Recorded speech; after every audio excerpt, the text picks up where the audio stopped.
Good morning, friends.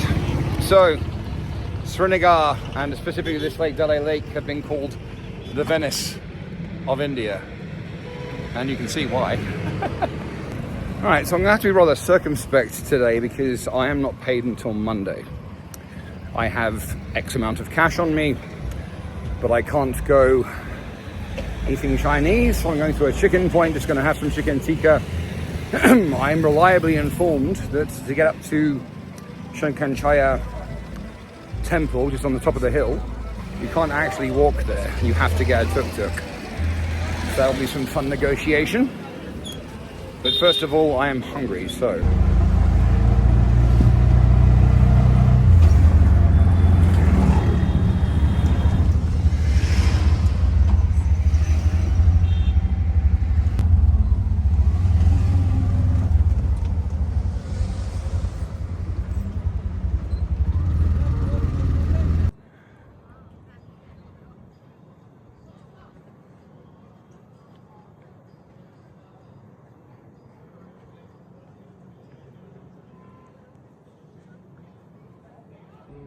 Well, that's my cardio for the day. So I made friends with a tuk-tuk driver, Mohammed Sadiq, and we negotiated a good price to come up here to the top of the mountain to Shankarachaya temple, which I'm going to catch my breath and then head into. I must divest myself of all leather, so that's my belt, my reading glasses case, my boots before entering. And there are some spectacular views from up here, 360 degrees. It's really rather lovely. But like I say, tea and catch my breath first. So this is the south side of Srinagar, which kind of surrounds this hill. You see that light in the distance there? That is the train station.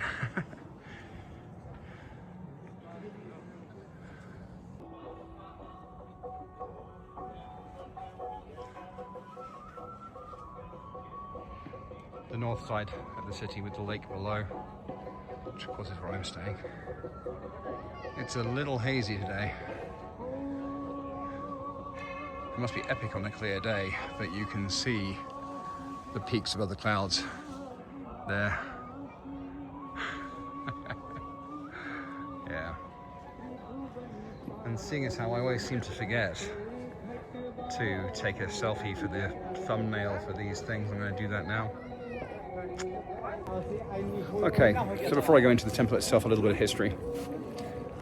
Shankaracharya, this temple, we are not certain when it was built, which is actually quite rare in my experience. But the first mentions of the hill in this area come from Kalkana, which is 350 years before Christ, and then 1,000 years later, Mihankula said that he was the first person to build a temple here. So that's, 700, I guess, CE. But Adi Shankara, that's the mosques, of course. Adi Shankara, for whom the temple is named, the Kashmiri Hindus swear blind that he visited here.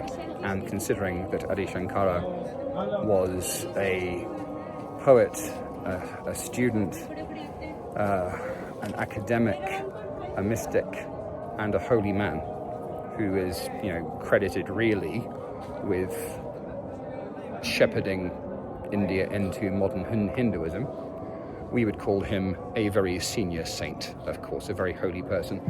The Kashmiri Hindus swear blind that he visited here and blessed it and so forth, and so it is named after him. But we don't exactly know when it was built. I love the stone, by the way. It's really cool. Late 1800s, 1890s, something like that. A guy called James Ferguson came here. James Ferguson was a Scot and a traveller, a student. Pretty decent chap, all told.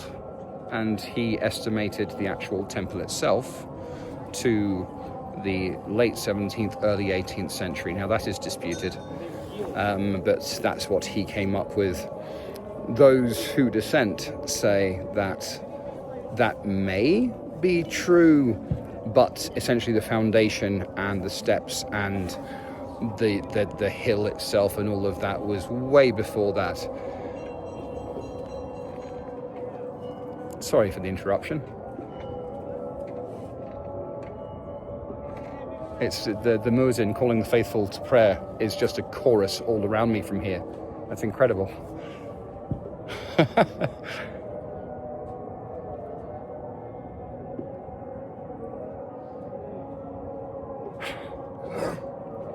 Anyway, Azip, who was my taxi driver last night, said that this city was 70% Muslim and 30% Hindu and 50% military. But anyway. Om Namo Parvate Pate Hare Hare Hare Mahadev.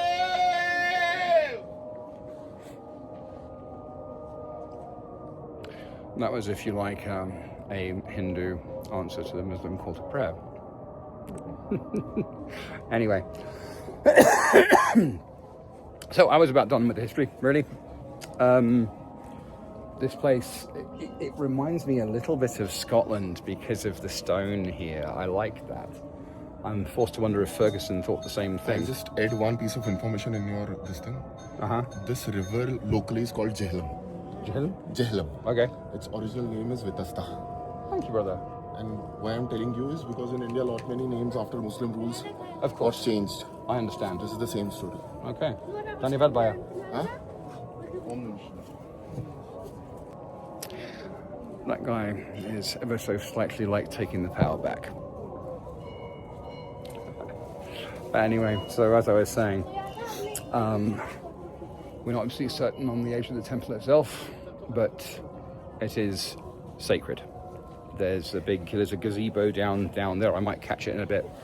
And it has the greatest hits of famous people, politicians, presidents, prime ministers, cricket players who's visited here, like, you know, a famous photo wall. Yeah. But it's big. Additionally, and this is kind of my wheelhouse, of course, I have not seen a white face since I left Delhi. My taxi driver last night, Azib, my houseboat landlord, Tariq, my tuk-tuk driver, Mohammed Sadiq, all of them said that they haven't seen any tourists, at least like me, in months. And we like that. I mean, with the possible exception of Mark and a certain redhead of my association, long may it remain. Right, what looked like a 4-generational family just walked into the temple, about 20 of them, which is all to the fair, of course. So I'm going to hang back, give them some space, and enjoy the view, because it is absolutely stunning.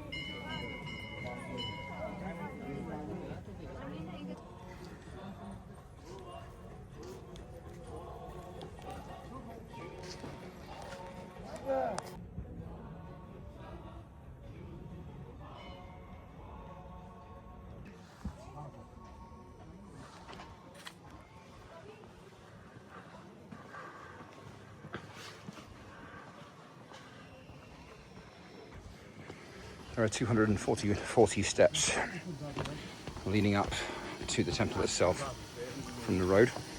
And they were only built fairly recently, 1976, something like that. And they're quite high steps. I mentioned earlier on about getting my cardio in. I was not kidding. Hello. How are you? I'm well, thank you, my friend. How are you?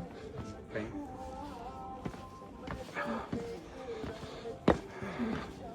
Yeah, they're, like I say, fairly high steps. A good kind of like 8 inches, maybe 9. But yeah, so I'm headed back down now, carefully, to meet up with Mohammed Sadiq and head back down. But yeah.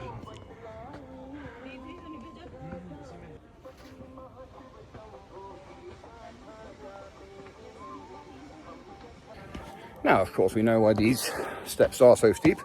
Not just because it's a hill, but there's a degree of piety involved, of course. This concept can be found all over the world. In Gebel Musa, Mount Sinai in Egypt, in the Sinai, some bright spark dedicated his entire life to building steps to the top. You've got a road going up one way, which is fairly recent, and the steps date back a very long time. And they're high. And Angkor Wat in Cambodia, and the Mayans in Mexico, the steps are sometimes like that. And of course the concept is you have to kind of go up on your hands and your feet and embrace the piety of being so close to the gods. Anyway, so I just made a purchase actually. Now, as erudite people will know, Hindus and especially Sikhs have a bangle that's part of their EDC, their everyday wear. And as keen viewers of my channel remember, whenever I travelled, for the last 20 years, I was wearing a Berber silver wrist torque. And I gave that to Miriam, my niece Miriam, my wonderful Miriam, for Hanukkah. And so that she'll carry on my tradition in that regard. I must admit that recently I have been missing it somewhat. You know, it's like a thing that's missing from your arm in certain situations. I didn't miss it a jot when I was at home, but then again, I only wore it to travel. So, it's going to go on my wrist. Anyway. You know what I'm making here? They're making vats of food. Absolutely massive amounts of food. And this looks like a huge buffet-style operation. And I'm going to put my camera away because I'm approaching the military checkpoint. And for the house boats.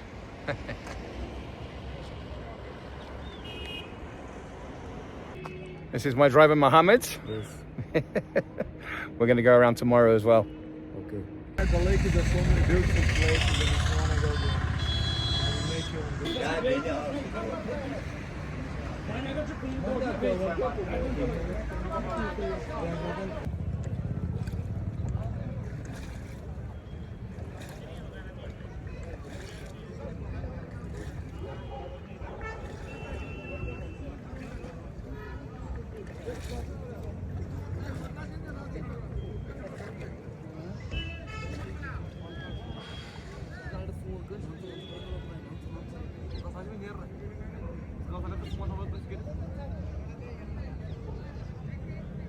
Hello, sir.